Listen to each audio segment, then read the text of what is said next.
మనం పార్లమెంట్లో ఇలాంటి దృశ్యాలు చూసేవాళ్ళం కాదు.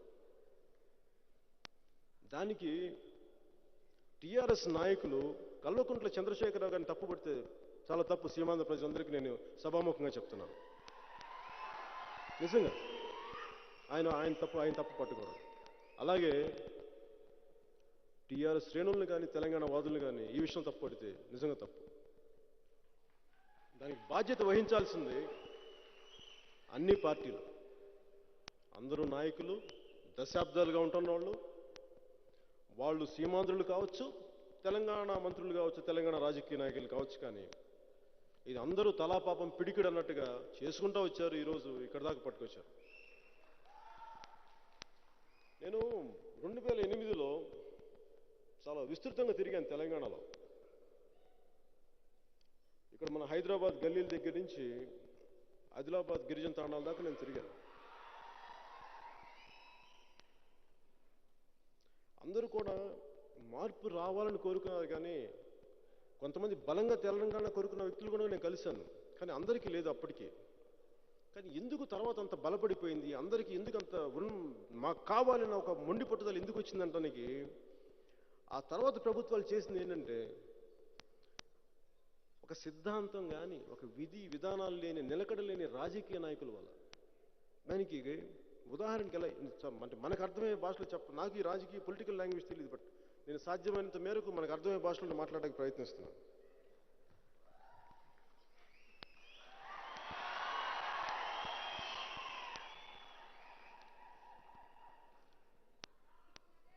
నేను నా దగ్గరికి మౌలాలి నుంచి ఒక అబ్బాయి వచ్చాడు. పాపం బీఈడీ చదివాడు. ఆ కుర్రాడు స్కూల్ టీచర్గా పనిచేస్తుంటాడు. ఇంకా మనం అప్పటికి ఆ పార్టీ 2008 ఇంకా పార్టీ ముందే.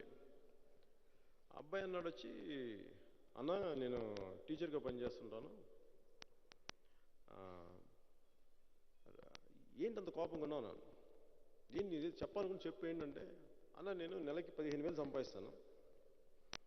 నేను 15 సంవత్సరాల తర్వాత కొంత డబ్బు కూడబెట్టుకొని 5 లక్షలకో 8కో 10 లక్షలకో నేను ఎక్కడ సిటీలో కట్టుకోవాలనుకోవట్లా, ఇక్కడ మెయిన్ హైటెక్ సిటీలో కట్టుకోవాలనుకోవట్లేదు, కానీ నా ఊళ్ళో ఒక ఇల్లు కట్టుకోవాలనుకుంటున్నాను అన్న.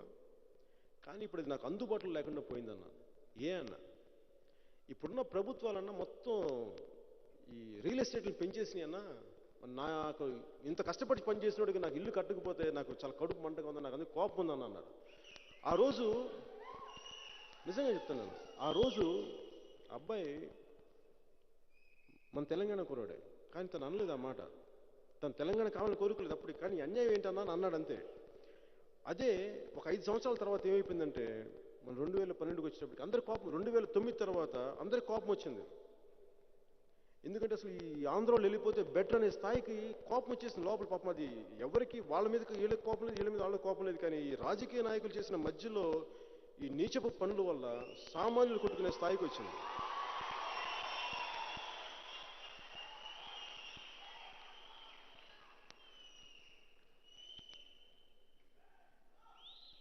అంటే ఈ రెండు సమస్యలు ఎట్లా సెన్సిటివ్ సమస్య ఎట్లా అయిపోయిందంటే, మనకి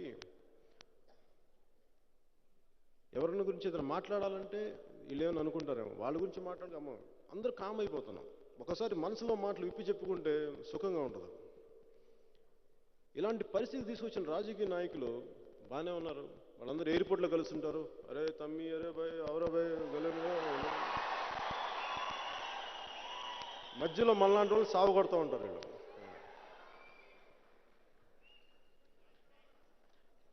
అంటే ఈ జరిగిన విధానం, ఉద్యమం చాలామందిని, ముఖ్యంగా సీమాంధ్ర ప్రాంత ప్రజల్ని, తెలంగాణలో ఉన్న సీమాంధ్ర ప్రాంత ప్రజల్ని చాలా బాధ పెట్టింది, ఇబ్బందులు గురి చేసింది. అంటే అది నేను దయచేసి నన్ను అర్థం చేసుకోండి, నేను రెచ్చగొట్టడానికి మాట్లాడాల. అంటే వాస్తవం చెప్తే మనం అందరం అర్థం చేసుకుంటాం. ఎందుకంటే ఇది మన భారతదేశం, మన సమాజం. నేను ప్రతి మాట చాలా బాధ్యతతో మాట్లాడుతున్నాను, రెచ్చగొట్టడానికి మాట్లాడలేదు. దయచేసి అర్థం చేసుకోండి. మా అమ్మ అంటే అలాగా బాధపడిన వాళ్ళల్లో నేను కూడా ఒకడిని. అంటే మీరు ఊహించుకోవచ్చు నా దాకా ఎలా వస్తున్నది, వచ్చింది. మా అమ్మ కానీ మా నాన్నగారు కానీ మమ్మల్ని ఎప్పుడు మా కులం కానీ మేము మా మతం కానీ ప్రాంతం కానీ మాకు ఎప్పుడు తెలియదు. మాకు తెలిసిందల్లా ఏదో ఏదో మన ఇంట్లో ఉన్నాం, ఏదో మనం మ్యాక్సిమం ఏ కంట్రీ అంటే భారతదేశం అని చెప్తాం. అంతకుమించి ఇది నిజంగా అంత గొప్ప ఆలోచన కూడా లేదు మనకి. అలాగా తర్వాత నేను చదువుకుంటా ఒక దేశభక్తి భారతీయుడు అన్న భావంతో నేను పెరుగుతుంటే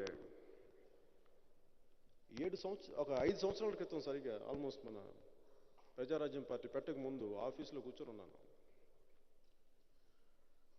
నా రూమ్ బయట చాలామంది అరుపులు కేకలు వినిపిస్తూ ఉన్నాయి. ఒక